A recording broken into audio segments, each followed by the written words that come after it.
Hello, I'm Nicholas Henshall, I'm the Dean of Chelmsford, and I'm introducing you to a part of Chelmsford that you may well not know. I'm standing just a few hundred yards north of the cathedral in what was the cathedral's burial ground, cemetery. I know some people find cemeteries, burial grounds, quite challenging and difficult, a scary place even. But this is a beautiful green space in a hidden corner of Chelmsford. We're just off Rectory Lane and there are busy roads on each side of us, just along from Anglia Ruskin University. And yet this place is a place of peace. Yes, of rest for the dead, but also rest for the living. And a place I'd suggest worth discovering, particularly on a hot summer's day, when the leaves give immense shelter and a profound sense of peace. This graveyard, this burial ground in this hidden corner of Chelmsford, is, I think, a very special place. But let's talk a little bit about who's buried here. One of the challenges is it's incredibly overgrown.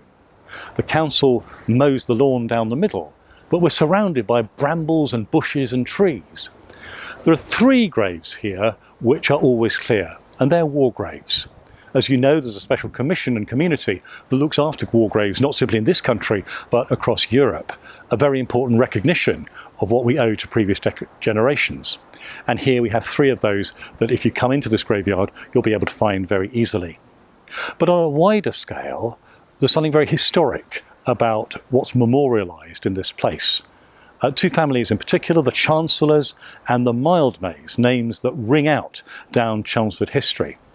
The Mildmays, as a family, some of whom are buried here and some of whom are buried in the cathedral, were one of the big names down 600-700 years of Chelmsford history, and right into the 19th century the Mildmays were very serious power brokers in the life of our city and our county.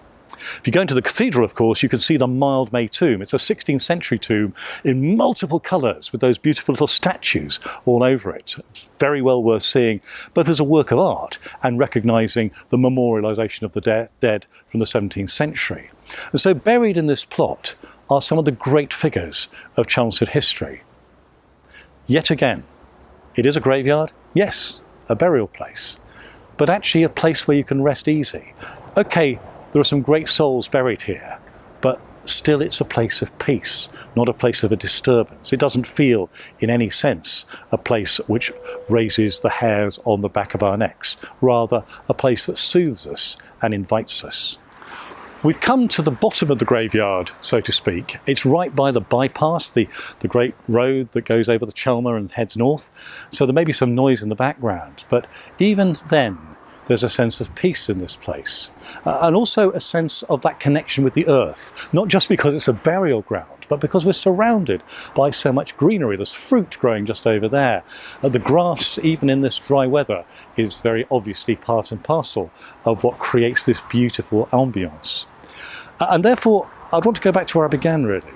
I don't think graveyards are scary places. I know they get featured in horror films and Buffy the Vampire Slayer. That's partly because I guess we feel quite threatened by death. But actually to spend time in a place such as this can teach us that that's not fearful, but in this beautiful space, this beautiful green space, this beautiful hidden space in this unusual corner of Chelmsford, we can find a place of peace. And if that means reckoning with some of our own fears, that's a good thing too, isn't it? We all have to face the challenges of life, of bereavement, of our own mortality. I've just got to the age of 60 and I think, oh gosh, that feels very, very old. But it seems to be the invitation of our human journeys, whatever our faith or philosophy, is to recognise the invitation of our humanity, its glory, and of course, our mortality in that context. Graveyards not as places to be scared of, but places for reflection. And I'd invite you to come and explore this space. The gates are open pretty much all the time, and it's a place of stillness, a place for a picnic, a place to play, not contrary to its identity as a graveyard, but as our invitation in the heart of the city to discover once again places in which we can play and be at rest. This is the poem Church-Going by Philip Larkin. It actually reflects some of what the poet used to do. He was an agnostic in terms of his own faith, but he loved visiting old churches. And being here in the graveyard, the burial ground of the Cathedral of Rectory Lane, it came to mind as an appropriate thing to read. I'm going to read the whole poem. It's the last stanza that I think particularly speaks. So picture Larkin, he's got on his bicycle, he's getting on his bicycle, visiting a country church. Once I am sure there's nothing going on, I step inside, letting the door thud shut. Another church. Matting, seats and stone, and little books, sprawlings of flowers cut for Sunday, brownish now. Some brass and stuff. Up at the holy end, the small, neat organ, and a tense, musty, unignorable silence. Brewed God knows how long. Hatless, I take off my cycle clips in awkward reverence. Move forward, run my hand around the font. From where I stand, the roof looks almost new. Cleaned or restored? Someone would know, I don't. Mounting the lectern, I pursue a few hectoring large-scale verses and pronounce, "Here endeth," much more loudly than I'd meant. The echoes snigger briefly. Back at the door, I sign the book, donate an Irish sixpence. Reflect the place was not worth stopping for. Yet stop I did. In fact, I often do, and always end much as a loss like this, wondering what to look for. Wondering too, when churches fall completely out of use, what we shall turn them into. If we shall keep a few cathedrals chronically on show, their parchment, plate and pyx in locked cases, and let the rest rent free to rain and sheep. Shall we avoid them as unlucky places? Or, after dark, will dubious women come to make their children touch a particular stone, pick simples for a cancer, or on some advised night, see walking a dead one? Power of some sort or other will go on in games, in riddles, seemingly at random. But superstition like belief must die. And what remains when disbelief has gone? Grass, weedy pavement, brambles, buttress, sky. A shape less recognisable each week, a purpose more obscure. I wonder who will be the last, the very last, to seek this place for what it was. One of the crew that tap and jot and know what rude lofts were.